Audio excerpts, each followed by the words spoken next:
हाँ दोस्तों, मेरा नाम जतिन सक्सेना है। जैसा कि आप हमारे गिव अवे का वीडियो देख ही चुके होंगे, प्लीज़ सपोर्ट कीजिएगा। मैं आज अपने गांव में हूँ। मेला तो हो चुका है। मुझे 2-3 लड़के मिल गए, उनको मैं जलेबी खिलाने जा रहा हूँ। ये रही जलेबी, अभी मैं बुलाने जा रहा हूँ। नहीं है,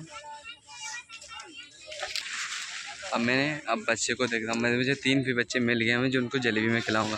अगर आपको वीडियो अच्छी लगे तो प्लीज़ कमेंट में ज़रूर बताएं और ज़्यादा से ज़्यादा लोगों तक शेयर करें। मैं कैसे वीडियो बना रहा हूँ, मेहनत मेरी जारी है। Please support me.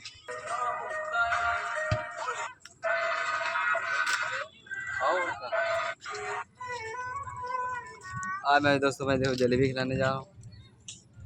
इधर इधर 1-2 बच्चे इधर भी मिल चुके हैं।